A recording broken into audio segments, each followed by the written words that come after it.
అందరికీ నమస్కారం. ఈ కందుకూరు నియోజకవర్గంలో రైతులు ఎవరైతే ఉన్నారో పొగాకు రైతులు తీవ్ర సంక్షోభంలో ఉన్నారు.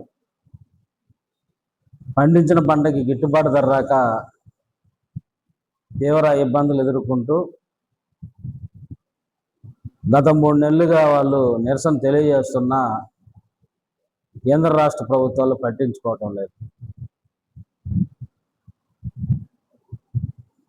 అనేక మార్లు ఒంగోలులో ట్రాక్టర్ ర్యాలీ చేసిన, అదేవిధంగా మొన్న హైవే దిగ్బంధం చేసిన, రోజు వేలాం కేంద్రాల్లో నిరసన తెలియజేస్తున్నా కానీ తూతు మంత్రంగా చర్చలు జరుపుతున్నటువంటి అధికారులు శాశ్వత పరిష్కారం చూపటంలో తీవ్ర విఫలమయ్యారు. అందుకే గత 3 నెలల నుంచి రైతు సంఘాలు అనేక కార్యక్రమాల ద్వారా ప్రభుత్వాల దృష్టికి తీసుకెళ్లినా ప్రభుత్వాలు రైతు పండించిన పంటకి గిట్టుబాటు ధర కల్పించడంలో విఫలమయ్యారు. ఎవరైనా ఒక వ్యక్తి తను తయారు చేసిన వస్తువుకి అతనే రేటు నిర్ణయిస్తారు, కానీ రైతు విషయంలోకి వచ్చేళ్ళకి తాను పండించిన పంటకి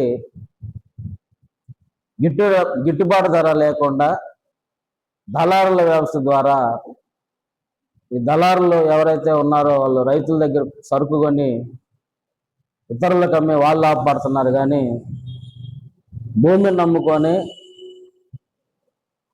పంటలు వేసే రైతు మట్టుకు రోజు రోజుకి దిగజారిపోతా ఉన్నారు.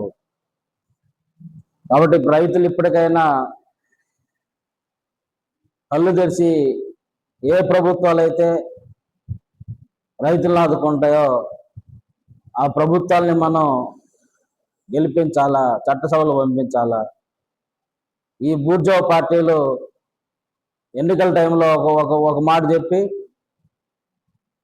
తీరా ఎన్నికల్లో గెలిచినాక రైతులను పట్టించుకునే పాపం పోవటంలా ఆ సంవత్సరానికి ఒకసారి రైతు భరోసాని ఎడం చేత్తో ఒక 4 గింజలు ఎదిరిస్తూ మేము రైతు కోసం మా ప్రభుత్వం ఉండి రైతునే మేము ఆదుకుంటాం, రైతు శ్రేయస్సు మా పార్టీ శ్రేయస్సు అని చెబుతూ కళ్ళుబోల మాటలు చెబుతూ రైతుల్ని నడ్డి విరుస్తూ ఉంది. ఇప్పటికైనా పొగాకు రైతుల్ని ప్రభుత్వం ఆదుకోవాలా. వారు పండించిన పంట కొనుగోలుకి బోర్డు ద్వారా 1000 కోట్లు నిధులు విడుదల చేయాలా. అప్పుడే రైతుని అప్పుల కూపం నుండి బయటపడతాడు. ఇప్పుడున్న రేట్ల ప్రకారం ఒక్కో రైతు బ్యార్నీకి 2-3 లక్షలు లాస్ పడే పరిస్థితి ఉంది. గతంలోనే స్టార్టింగ్ 280-250 వేసిన కేజీ ధర ఈరోజు 160, 170, 180 పోతా ఉంది. గతంలో కంటే ఈసారి ఇంకా పెరగాల్సింది పోయి ఇంకా తగ్గుతూ ఉంది. ఈ బడా కంపెనీదారులు చిన్న కంపెనీలు కొనకుండా వాళ్ళని తీవ్ర ఇబ్బందులు పెడుతూ ఈ ఐటీసీ వాడు రైతుల నుంచి తక్కువలో కొనుక్కొని వాడు ఎక్కువగా అమ్ముకుంటూ లాభాలు పడతా ఉన్నారు. కాబట్టి ఇప్పటికైనా అధికారులు కళ్ళు తెరిచి పొగాకు రైతులను ఆదుకోవాలిగా ప్రభుత్వాలని రైతు సంఘాలు డిమాండ్ చేస్తూ ఉన్నాయి.